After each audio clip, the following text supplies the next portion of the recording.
Hi, everyone. I'm Dr. Nancia Leath, and I would like to welcome you to Raw Stories.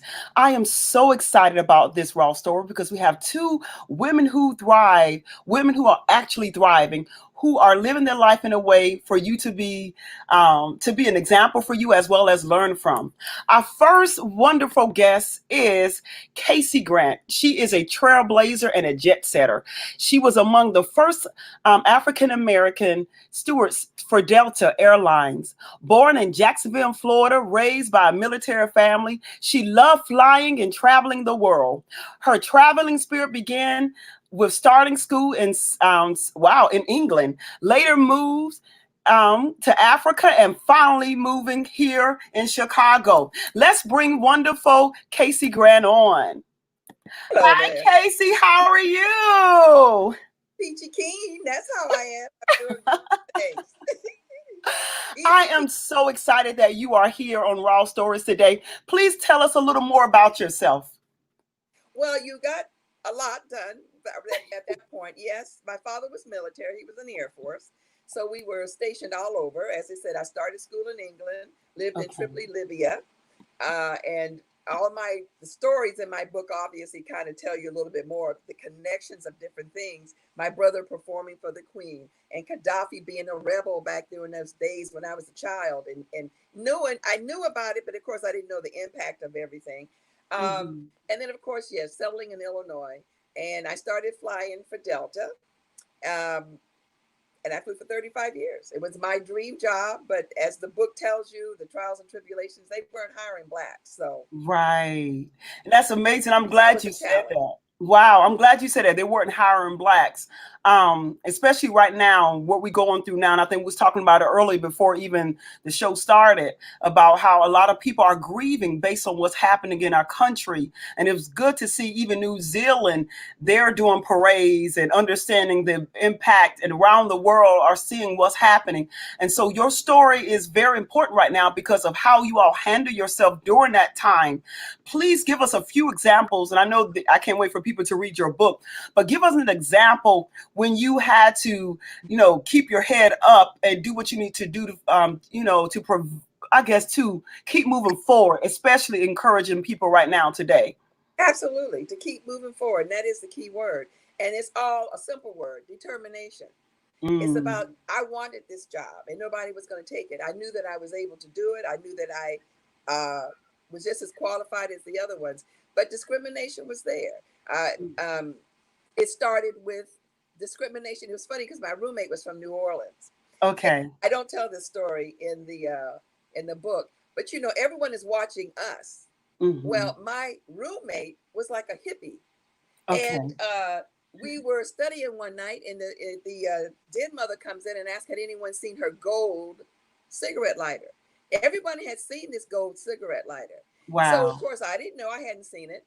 So the next day, I had an appointment or something, and I go to my room, and there is my roommate's pants were in the chair, and the gold lighter was hanging half out of her pocket. Oh my God. Oh So now wow. I'm petrified to think they're going to blame me.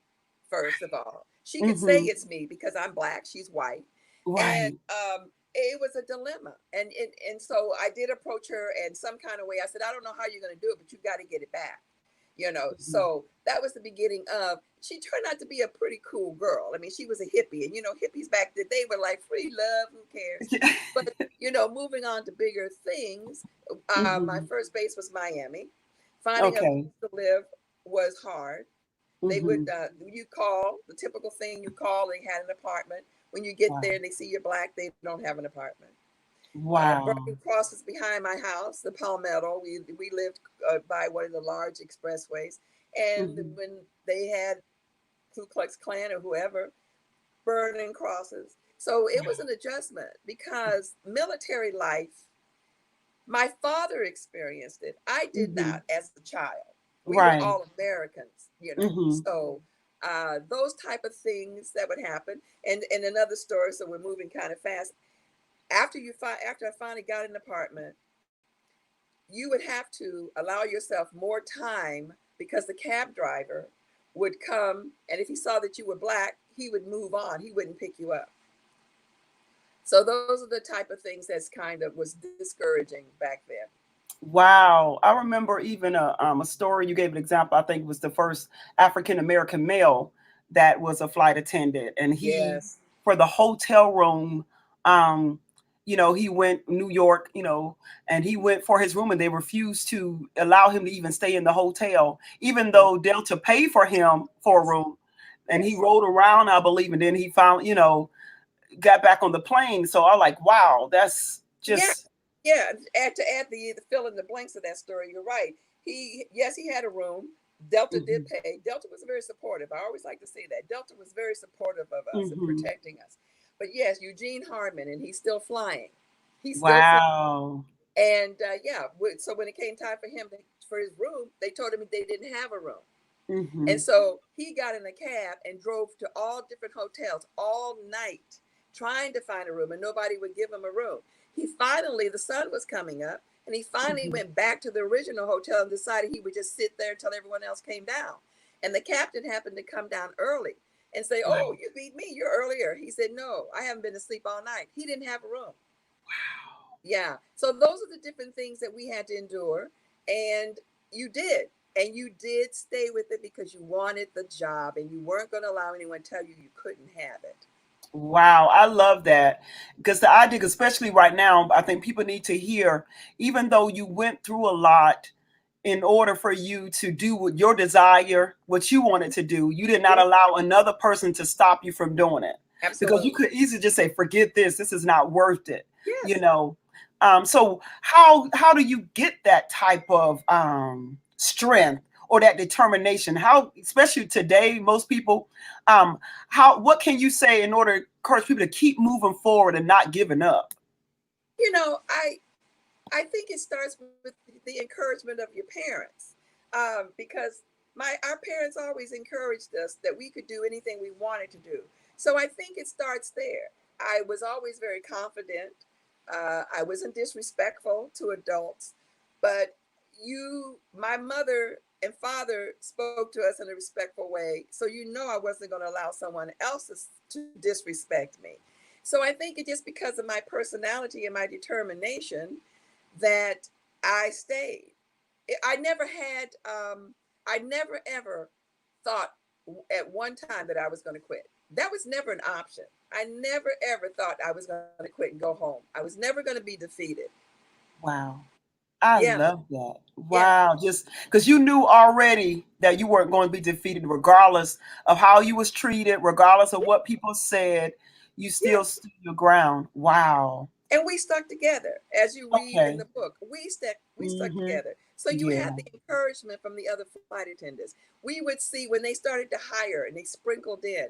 You would see one, and they we would give each other tips on how to survive. If you're going to Louisiana, you're going to be in this hotel, this Mm-hmm. and that and the other. We would barricade. There was another thing that this book was so therapeutic. I really forgot, and this just came back to me, like pulling off a scab. When you got to your room, you checked Mm-hmm. the bathroom, you checked under the bed, and then you barricaded yourself in the room Wow. Just for safety. just for safety so you could sleep. So you put Mm. the chairs and your suitcase and anything that would give you some resistance if someone tried to come in to get you. And that was part of it. You always did that before. You locked Wow. yourself up and didn't come back out. Oh my goodness. And I Yeah. also remember reading in your book about how if your roommate happened to be a Caucasian or someone white, if she wanted to take her shower first, and if she didn't take her shower first, she wouldn't take a shower at all. Yes. You know Mm. what? And it's funny because when it's something that you're experiencing, because every trip you experience something, Hmm. whether it was the pilot calling you the N word or not allowing Right. you to work first class because you were black and he didn't want Hmm. you up there, and whatever Hmm. he said was law. To just what you just said, flying with the white girls, they always would. First of all, they try to make an excuse and say, "Oh, Mary Sue and I are such good friends. We want to be together the whole time." And Hmm. so at first you felt a little hurt, but then you were glad because you had the room all to yourself and you didn't have to deal with it. But Hmm. then we would Hmm. start comparing notes because I would wonder, well, when did she take her shower? And then you look in the Wow. tub and the tub is dry, and this girl Hmm. would be dressed and out of there. But if they didn't take their showers first, they didn't take a shower.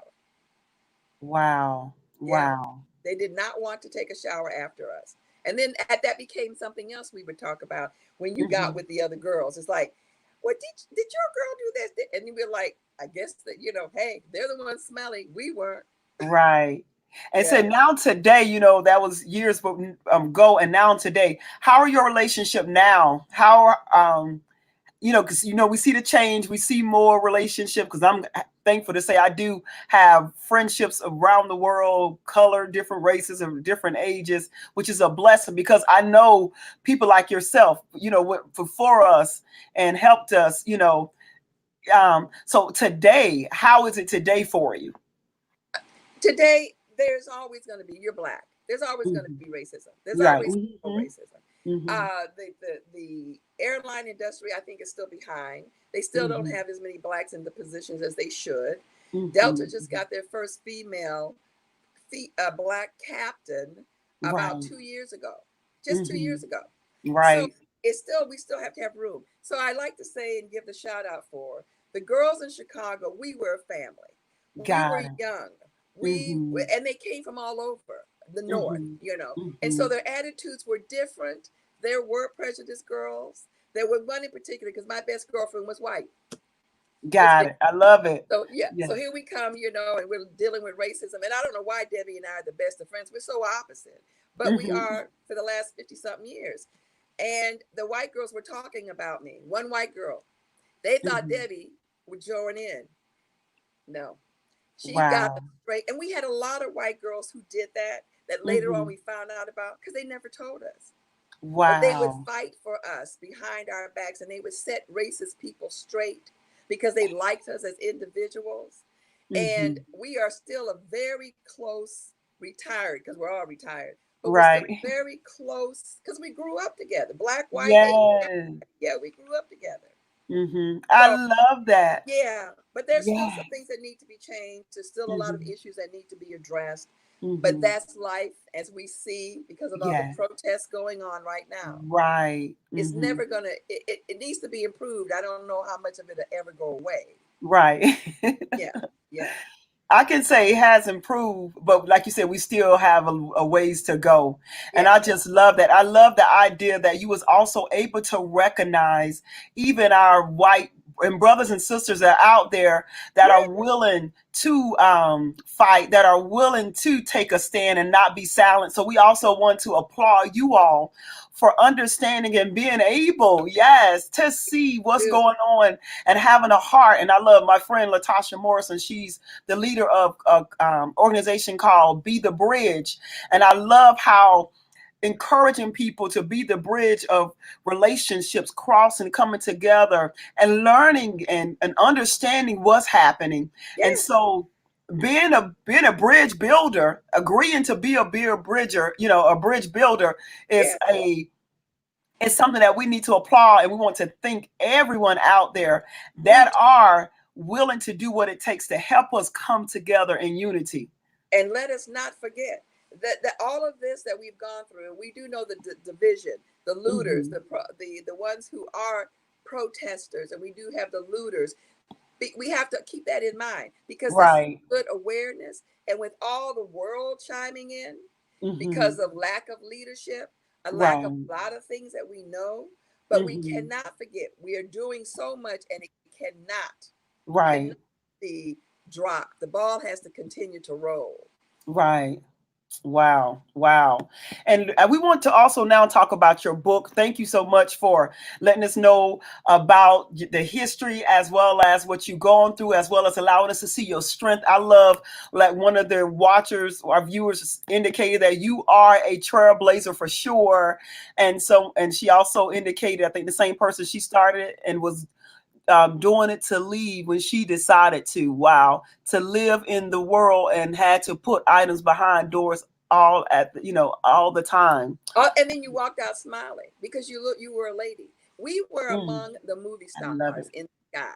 And that's why my book Mm, is called Stars in the in Sky. the sky, And yes. because we were there, we were with the models and the movie stars. And as you said, I mean, the opportunities, I wasn't going to give up those opportunities of traveling all Right. over the world.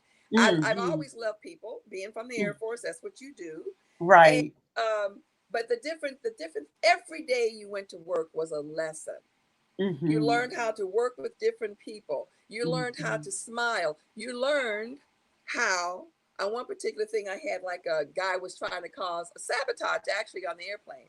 And I knelt Mm-hmm. down because you can say anything to anybody. And if nobody hears, it's one word against the other, right? Right. And so I did. I kneeled down and I whispered. He was a nice looking guy. And I said to Mm-hmm. him, I said, you know what? You are too cute to be acting so ugly. And I said, Right. why would you sabotage this flight? Why won't you work with me? And I shamed him. But you don't have to raise your voice to get people to come your way. You just have to Right. give them an opportunity to express what they have on their minds. And then you meet in the Mm. middle. You can Yeah. negotiate.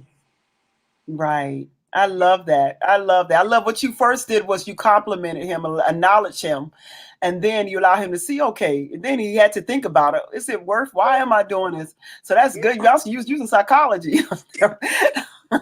Oh, we're everything. You're a psychologist, you're a nurse, you're a doctor. And as people continue to read the book, the different things that I know you must have held your breath, like my being attacked on the airplane.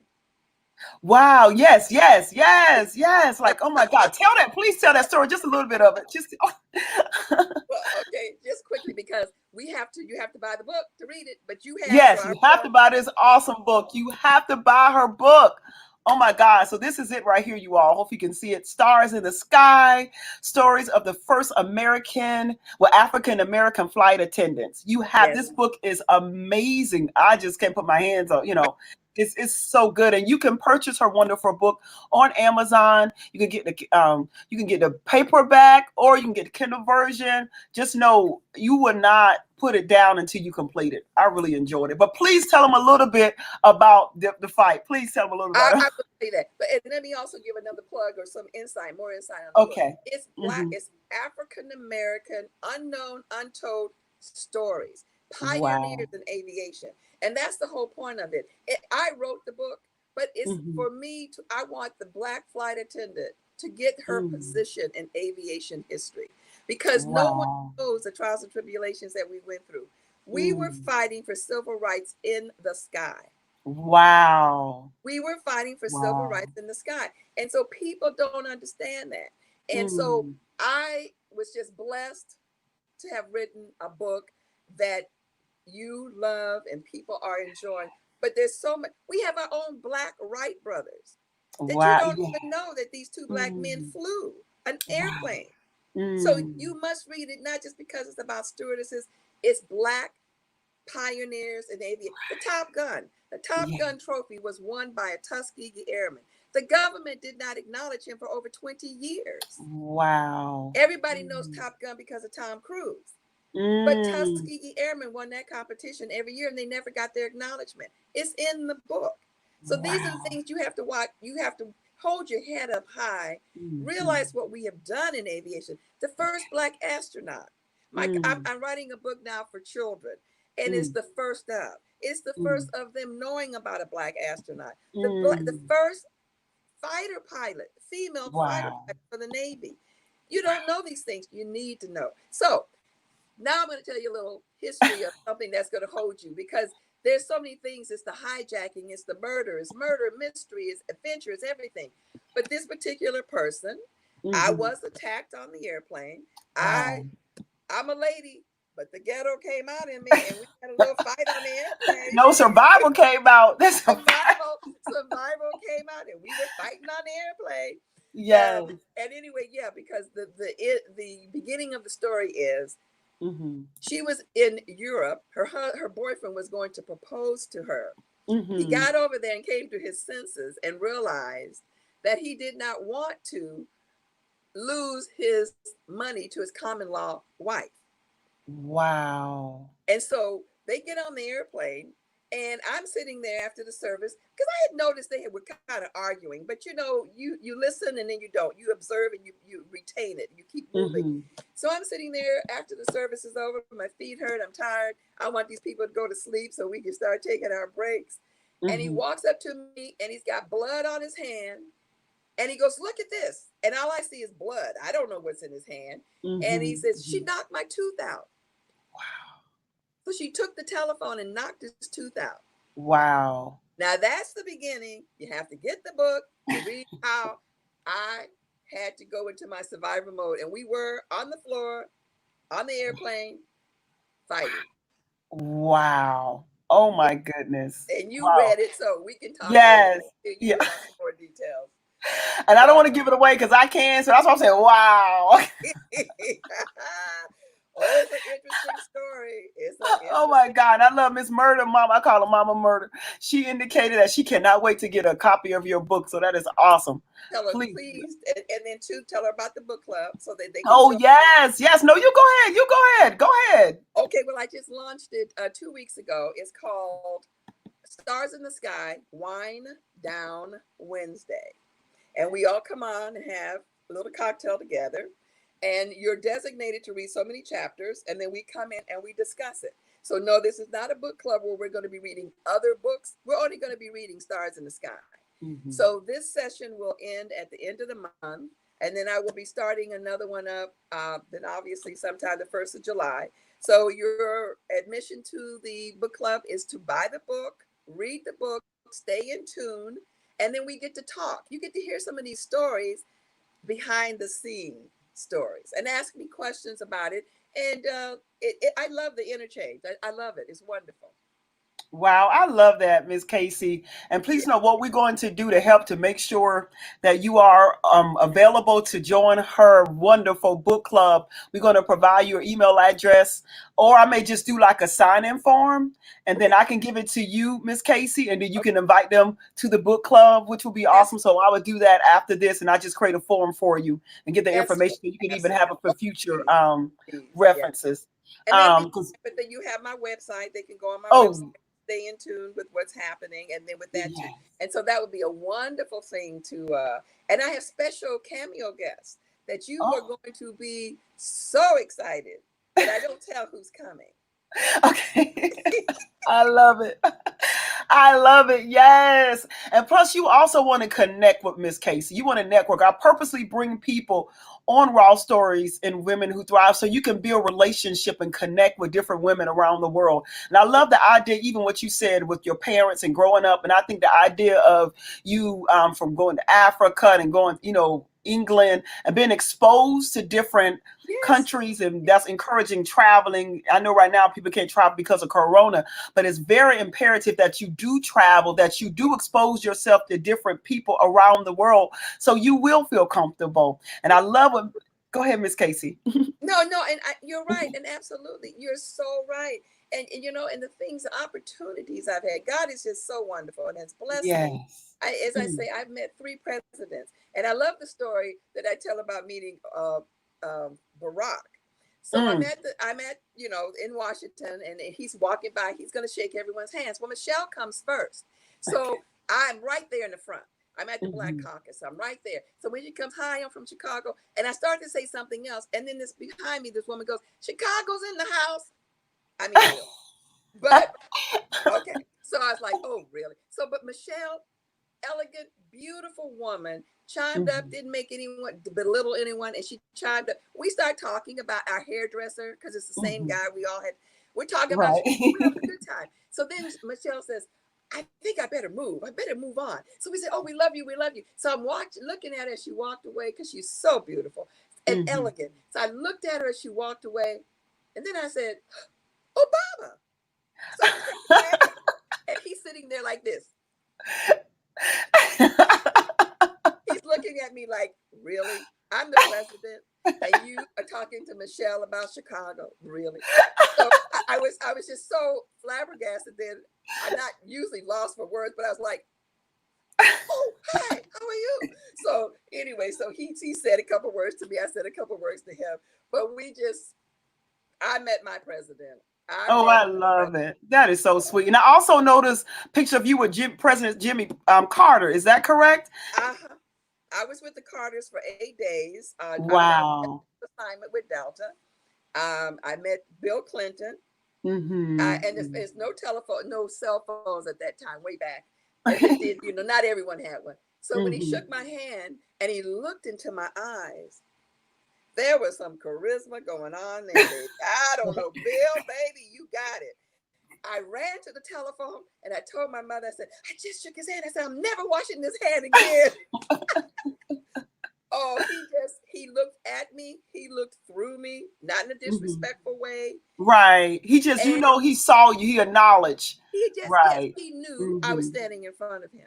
And I was blown away. So I've had the opportunity to meet 3 fabulous men. And the Carters were just Ma and Pa wonderful. They love each other. They're just wonderful, kind people. Yeah. I've had a wonderful life. Wow, that is a blessing. And I believe I also read in the book about the idea in order to be a flight attendant, you had to have like a degree or go to nursing school back in that time. Is that correct? Well, let me tell you, people see that's another part. That's why you have to read, because people don't know this history. You not only had to have some nursing and yes, some college. Okay. Wow. You had to weigh a certain amount. I'm 5'4". You could weigh no more than 120. We had to wear girdles. We had to wear all our foundation. Of course, your bra and your girl, stockings, gloves, all of these different things. That's how presentable you were. You wore heels the whole time. From the moment you got up to working on the airplane, you never took your high heels off. Wow. And so, yeah, you had to be presentable. And that's another reason why I say stars in the sky. First class was elegant dining. We carved your meat in front of you. We cooked it on the airplane. We served you wine, the most expensive wines in the world. We had to know about those wines. So when you dined, you didn't eat. You dined. Right. You dined, yes. And all the proper things that you do, the etiquette, the knives. And so we were the epitome of everything. Right. Class, etiquette, beauty. And you had to be kind of cute to be a stewardess back then. Right. They kind of wanted you to look cute. So we were cute. And because of that class and because people admire even flight attendants, I believe in your book you talk about how when you went to plays and concerts, you all was able to come in for free and different things. Is that all you had to do was say you were a stewardess? And they let you in free. They gave you credit cards, which really was a detriment, but that's okay. We had to learn. But all you had to say is you were stewardess. You got in restaurants. You got in every place. You just said, "There's a stewardess out there." And then when you were, for in Black places, a Black stewardess, we used to walk through the airport. And the mothers, the ladies would come up and hug you and say, "Baby, we're so proud of you." That made you walk taller. That made you have that determination that you knew you were representing Black people, and you knew Black people wanted you to survive. And that is why you never gave up. Wow. I love this. This conversation is just so amazing. And I hate to bring it to closure. We also have wonderful Mariam waiting for us, and we're excited about what she has to offer. And what I love about Raw Stories is what we do. We have a life experience, which was your example. Then the next person will focus on business. But nevertheless, we encourage you all. I'm telling you, you want this book. You want Stars in the Sky by this wonderful author, Casey Grant. This is true examples of what she went through. She is a trailblazer. When I tell you, I know people that work for Delta. I know a pilot. I know people that just joined Delta that's working for Delta, and they love working for the airlines. However, women like her has helped so many African Americans not deal with a lot of things that they're dealing with. Yes, there's still things they need to work on. Don't get me wrong. We're not saying it's perfect. We know you may have stories too today that may be happening with you because there are still people that are, deal with racism. But today we are thankful to say, and it's an honor. When I say it's just an honor to have Miss Casey Grant here. And I encourage you, please get your book. You will gain more information. about her book club that's going to take place in July. We're going to have a sign up sheet so we can forward those names to her so you will know exactly where they are, as well as her website. We will have that information for you when we create that form for her, because at the end of the day, we want to support her even today, because she is a trailblazer and she is a woman who thrives, and it's just an honor. It's just an honor just to have you on Raw Stories today. And as we bring closure to you, our wonderful interview, what would you like to say to our guests? I just say never give up. You never allow someone to take away your dream, and you can do it. You have to stay with it. You have to be equipped to get it, but you never allow anyone to rob you of your dream. Wow. Thank you, Ms. Brooke. She said, thank you for your story. Thank We have you. we have another one say, good evening. When I was in high school, I went to an invitation to be a flight attendant, but we couldn't afford it. Wow. This is an awesome Raw story. Wow. Yes, I'm glad. Thank you so much for having me on. I really, really have been looking forward to this all day long, and you're such a delight. I hope we stay in contact. Don't let this. Oh, we will. Oh, no, you're not going anywhere, Miss Casey. Oh, that's what I was going to tell you. There's a musical coming out, ladies and gentlemen. So you must stay tuned. You must stay tuned. Yes, we're in the process of turning the book into a musical. We just signed the contract with the producer. Oh my goodness. I'm not praying to be on Broadway. Oh my God. Yes.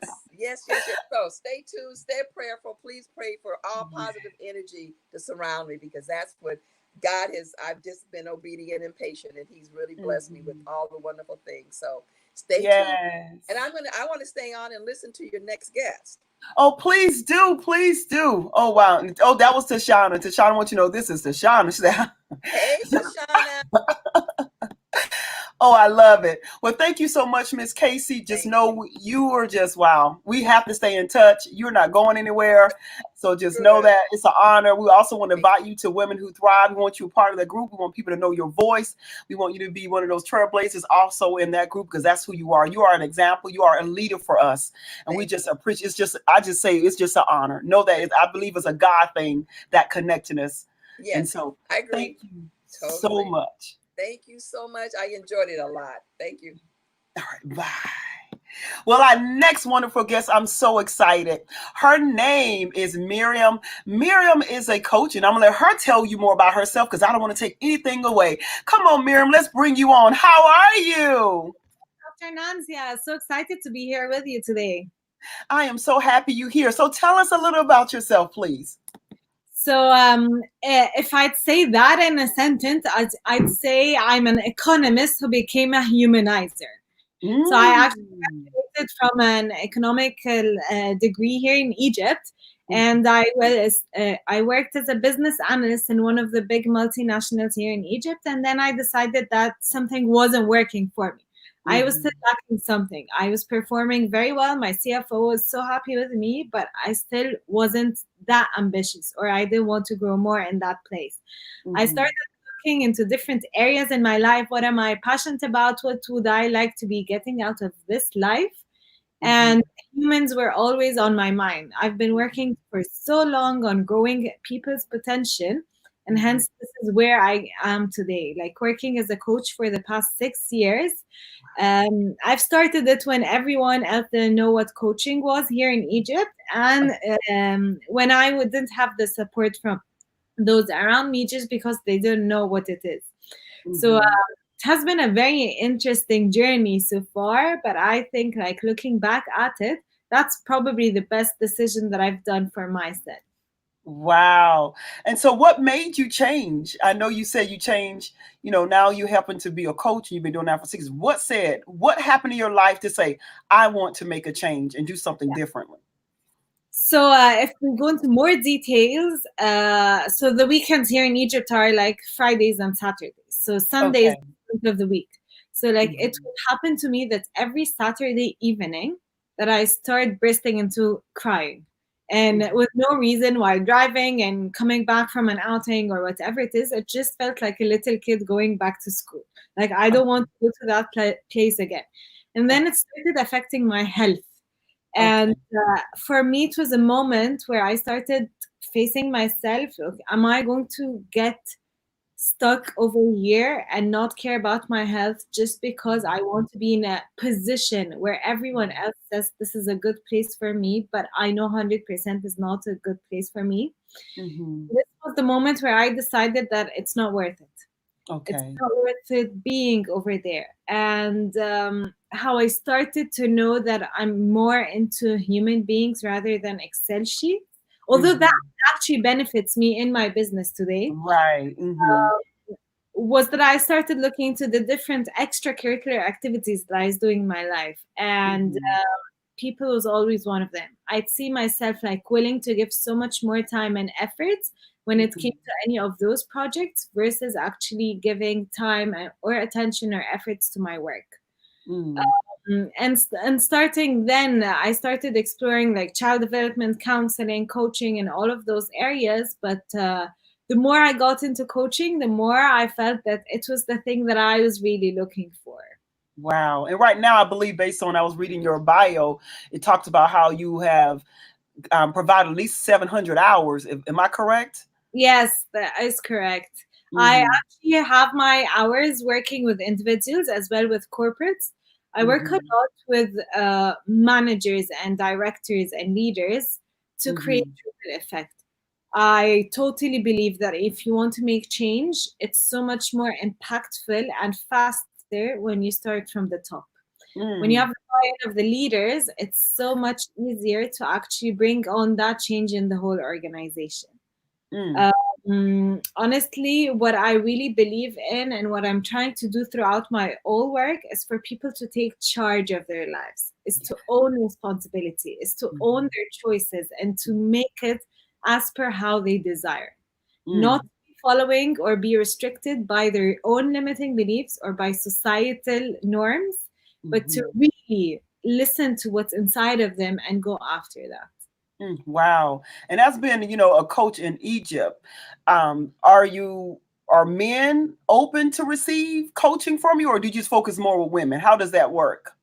So actually, one thing that I was really keen on is to be dealing with human beings as human beings, because That's whether good. we're a male or a female, we Right. both need coaching. We both will Yeah, benefit right. from coaching. And I did Mm-hmm. not want to restrict myself or sell myself as a woman's coach. And Right. to my surprise, there were men like of different ages. Mm-hmm. Um, Very keen to come for coaching. They might not all yet, although admit it publicly, but they Mm-hmm. are here coming for coaching. Oh, that's Sometimes awesome. also what I've noticed is that men feel more comfortable talking or opening up to men, but at least they're getting the coaching they need to. So that's Mm-hmm. That's awesome. And with your coaching, if someone wanted to join, because I know you're in Egypt, but we have people and women who thrive with over 70 countries represented right now. If someone wanted to hire you for a coach, what would they expect by hiring you? How will you help them? yeah. So initially, I start having an open conversation with them. What are your goals? What do you want to be getting out of this coaching journey? And making sure that I explain to them what is coaching and what is a coaching session looking like. And sometimes I Mhm, actually give them a sample session of what that feels like. Because a lot mhm, of people who have not tried coaching beforehand expect it to be kind of like they come with a problem, I give them the solution or the answer or the advice. But that's more of a consultant rather than a coaching. What's right. beautiful about coaching is that it helps you to really Mhm, get to know yourself, to have so much self awareness. I act as a mirror for you. I ask you mhm, the questions that probably you won't ask yourself and mhm, help you to step into your full potential. So it mhm, starts as a journey. A lot of times we're working on habits or thoughts that we've been actually used to for so long. And mhm, that's one thing that I make sure the client understands as well, that it is a journey. And a lot of times we say we see results in between the coaching sessions, not necessarily during the coaching session. Because it's mm, like building blocks. You have one start, and then the next, and then the next, and the next. And then by the end of the time that you start seeing the whole change, you start hearing right. people around you giving you feedback of, oh my God, is that really you? What happened to you? I love it. You said you ask questions that they may not ask themselves. Give us an example of one of those type of questions. That question would be very different from one person to another, depending on what the coach sees or senses from the other person. But something that's very common is a lot of times people tend to project on other people, for example. Whether we project our weaknesses or we project what triggers us, or we project kind of like, yes, but circumstances are not allowing us. Yes, but other people aren't allowing us. And this is a moment where sometimes the coach is kind of like asking you, are you really sure it's them? Or are you allowing them to do that? Oh, I And love it. it's very, very important in coaching is to always bring it back to what you have control on. Because if we keep saying, yes, it's other people, then it feels very comfortable. Like I have nothing to do, it's them, you know? But then what are you getting at the end of the day? Nothing. Nothing will change. You can't control anyone else. But then when we start bringing it back into your own circle of control, you start really realizing, okay, like maybe it's not so nice to admit that a part of the responsibility is yours. But if you get past that discomfort, it's actually some good news. Because if it's something in you, then you have control over it and you can change it and you can have a better result from it. I love that. So basically, Miriam, you saying even though people may do things that that will cause you to be a victim, you don't have to have the mindset of a victim. So basically, for an example, if a person, for example, if a woman got raped, yes, that person that was harmed. However, instead of shutting down or feeling as though your life is over, you have the power to still live. You have the power to not allow that person to kill or take away what he thought or she thought they did to you, and able to make a sound decision to continue to move on and live, and not justify because I rape, I'm living like this, because I'm rape, I decided to do this, or gain a million pounds, or not work, or not go to school. But you say, you know what, I still have control of my life. I will not allow this outside what happened to me change my future or change my journey. So that's awesome. Thank you. That was really good. And what's really important when doing that as well is to also acknowledge your emotions. So it's okay to acknowledge, for example, the hurt by being raped. It's okay to acknowledge that it's wrong. We're not saying it's right. Right. It's a fact. What are you going to be doing about it? Is it going to control the rest of your life, or are you going to take charge? I love that. And especially right now in the world today, you know, a lot of people are rioting as well as protesting or justifying behaviors based on outside sources and not taking control. What will you have to say about that by living in Egypt? What I always say, and even like when riots were taking place in Egypt for different several reasons, but I always say that it's so easy for us to keep blaming the governments. It's so easy for us to keep blaming rules and regulations. And I'm not saying that they're all right. I'm not saying they're all efficient. And I'm not saying we're all human beings and we're all imperfect.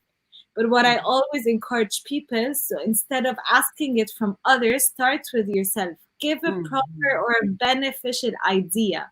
Suggest a leader that you trust and would bring in that. But like, you know, a lot of times what happens, you're not doing this. But what am I doing in my personal life? What am I doing in my daily life? I'm probably just adding to the problem. So my actually advice would be like, start with yourself, start practical. And sometimes that's by starting to speak up, by starting to voice things. And sometimes it looks by starting to doing some other actions. That is so good. And another recommendation is also, if you see something that you don't like, or even in leadership, it would be also a great time to vote. Like she was saying, not only do you identify a person, if you do see a person that you feel that will bring change and have a heart for humans and want to see the community grow from a healthy within, as well as financially, or whatever your values are, you vote for that particular person. You have to get out and do something and not just talk. So this is a very great conversation. Okay. Even also, Mariam, even as a coach, you may have different people come in. How will you handle a person? And I talk about the motivation of change. You know, there's different levels of motivation of change. How will you help someone who have a desire to see change, but they're stuck on a particular area and they can't move forward, and they don't, you try to show that person, what will you do to help that type of person? What I'd start doing with that type of person is start asking them, why do they want that change? That's good. Sometimes our why is not strong enough to make us go through the path. We never promise a pink and an easy path. It's just hard. Sometimes it's irritating, and sometimes it needs a lot of self-discipline and hard work. And that's okay. And then it becomes an exciting journey as long as our why is very strong. So initially, I start with clearing the why, making it so big in front of them, making sure the why is coming from within them rather than because my mom wants that, for example, or because other people think that I should be doing that. Because at the end of the day, if I don't really want something, I will not put in the effort. I will not put in the commitment. After we start exploring the why and the desire and the vision of it and what exactly do we want to be reaching, we start exploring our own personal values. And when I talk about values, I'm not talking about what's right or wrong or morals. I'm more talking about what's important for me. Because, for example, if I have a value of safety, then I need to be conscious of it. Because maybe at one point during the journey that I will need to risk that feeling of safety. I will need to leave the safety for a short period of time or leave my job until I reach the second time. And then when I'm conscious of that value, then I have a choice. Either to understand if I'm not feeling good because I'm not honoring one of my values, or to understand that what is the route to that same destination that honors that value, and then it becomes a more easier journey to the destination. The other thing that I always talk with people about is what we call self-talk. A lot of the time we need to be thinking of what do we tell ourselves about that goal, about our journey, and about our capability of reaching that journey. And mindset is everything. You can't believe it.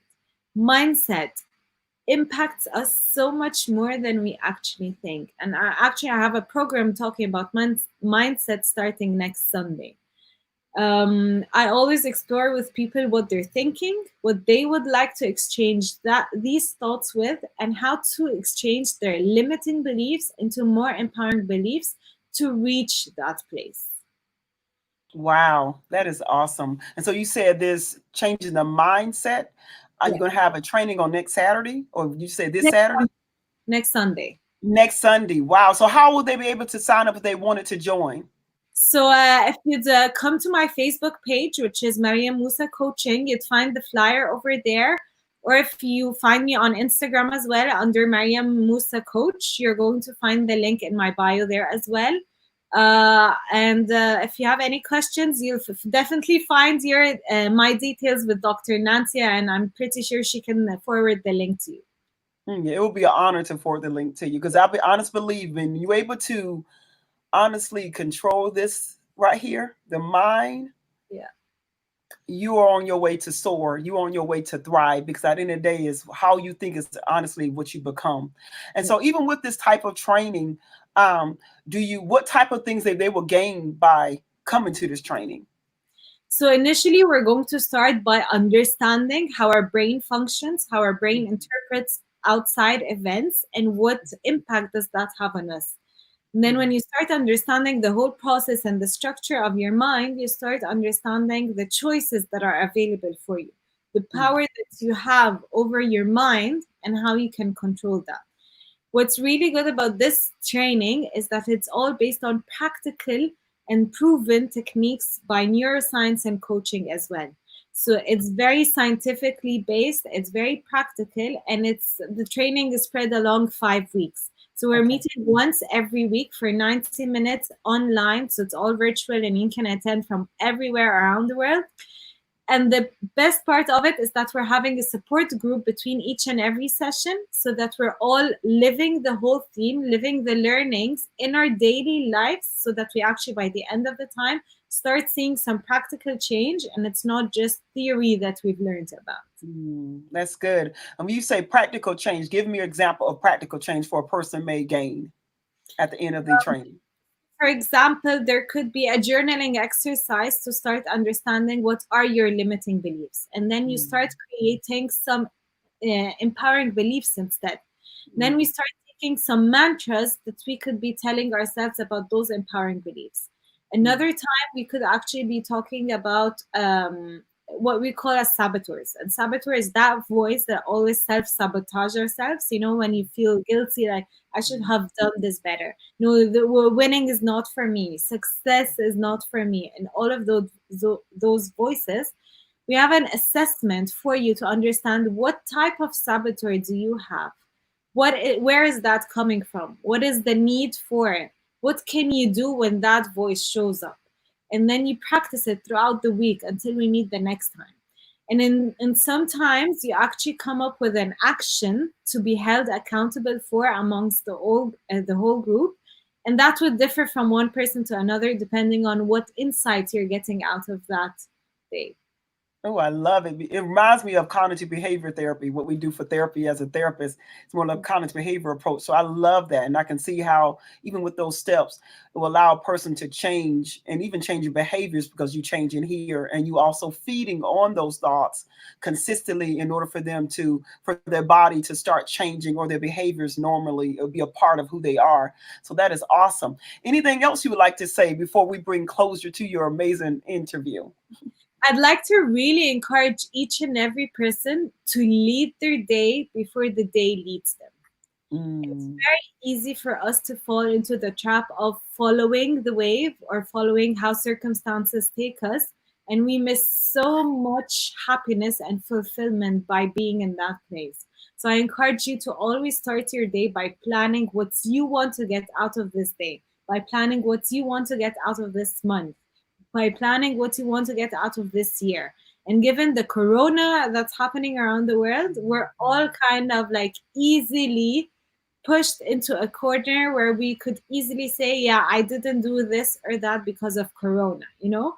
But I encourage you to really take charge. I encourage you to take lead and get the maximum out of this phase in our lives. Wow. Thank you so much, Miriam. I must say, the wisdom that you provided even during this interview was amazing. And I'm thankful that you are a part of Women Who Thrive.